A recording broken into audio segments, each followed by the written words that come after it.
Live from our studios at One Television Plaza, this is WTAP News at 6.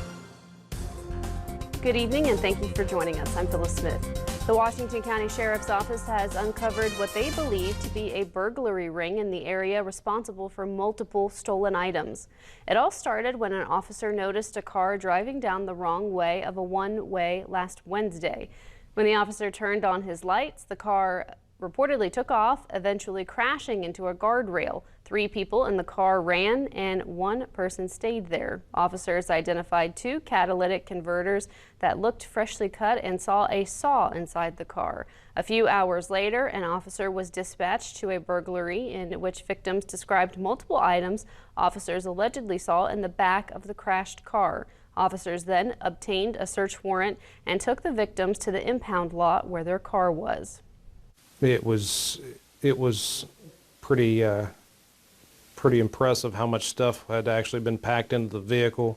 The victims themselves were even, there were things missing that they didn't even know were missing at that point.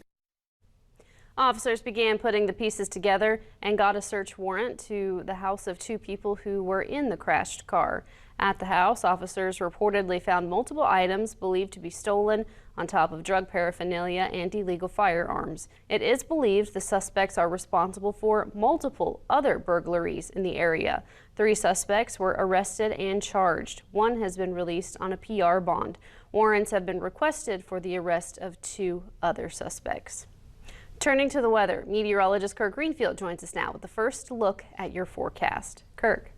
Another super day in the Mid-Ohio Valley. We're just in the golden hour, that is the last hour of sunlight in the day when the leaves all turn gold and orange. Beautiful view here with the sunshine. We're looking at the Jan Dills Marietta Skycam atop the Lafayette Hotel. 68 degrees, 42% relative humidity. Winds out of the west-southwest at just 3 miles per hour, and the barometer 30.15 inches is falling.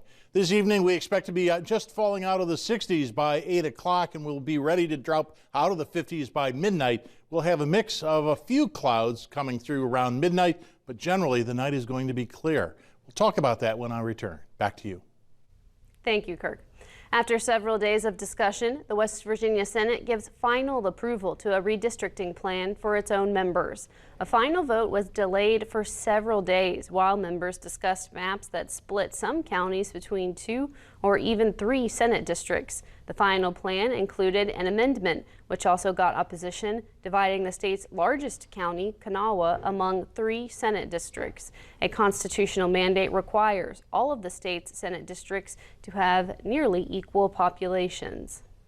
This is my perfect plan. This is my dream plan.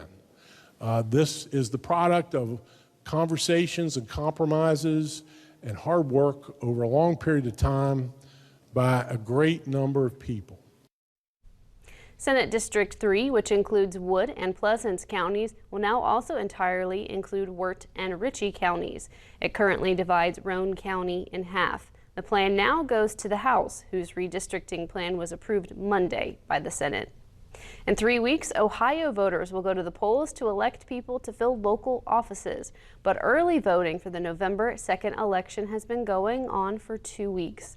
Washington County has on its ballot elections for city council members in Marietta and Belpre and school board members throughout the county, as well as a renewal levy for the county's 911 system. While other Ohio counties have had a shortage of poll workers for Election Day, there has not been a problem in Washington County. We've been really lucky. A lot of our same poll workers have came back, and we've had several new people that are interested. So we're doing the trainings today, and then we'll be doing some Thursday and Friday this week. These type of elections don't bring out quite as many people, but we're hoping for at least 45% of the voters to turn out. There have been more than 350 people turn out for early voting since it began. The county has had 460 request mail-in ballots. That compares to more than 5,000 that were mailed out in just one day last year. A special prosecutor will be appointed in the Madison wine case. A judge granted a defense motion in the case discussed Monday in court. The ruling means a trial scheduled for next week will be delayed. The motion was filed by attorneys for Wine, who is to go on trial on murder and other charges related to a 2019 fire in Davisville where 2 people died. A new trial date has not been scheduled pending the appointment of a special prosecutor. 1 person is hurt in a 2-vehicle accident in Parkersburg this morning. It happened just after 9:30 at the intersection of Camden Avenue East and Pike Streets. Police tell us a car headed south on Pike Street collided with a Jeep. The driver of the Jeep was not hurt. 1 person was taken to the hospital. The identity and condition of the person is not known at this time. With the holidays coming closer, many families will need help to put food on the table. Food pantries like the Gospel Mission Food Pantry are here to help. The pantry is beginning to offer more than just non-perishable items. They have things like frozen food and diapers. Officials at the Gospel Mission Food Pantry say they are seeing an increase in people using its services. Has been an increase in the number of people that has started coming back in. Some people I haven't seen like in a couple years has started coming back in, and some it's been a year or so. Officials with the pantry say that it is experiencing a shortage at the moment.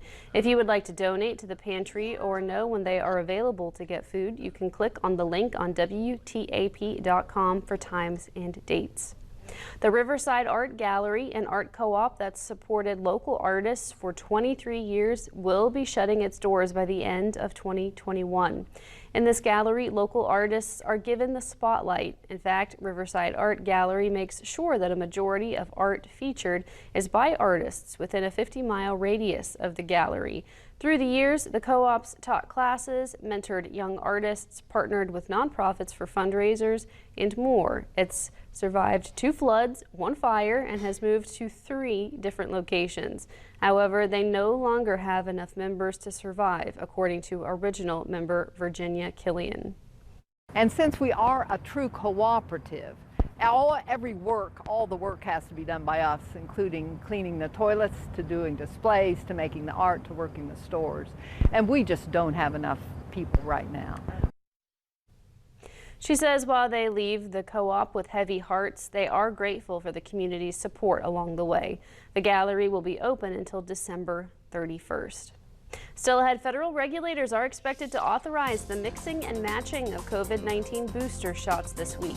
The upcoming announcement by the Food and Drug Administration is likely to come along with authorization for boosters of the Moderna and Johnson & Johnson shots. Another bright sunny day with chilly overnight lows, but how long can they last? That's next at 6. Would go on to win this one 7-0. Phyllis, that does it for sports. Thank you, Ryan. It's good to have you back. Ryan just got married. Oh, yeah. Thank you so much. Very exciting. All the happiness to you. Thank you. Appreciate it. We're very excited. It was a great day. Yeah, it was. When we come back, Kirk has one last look at your weather.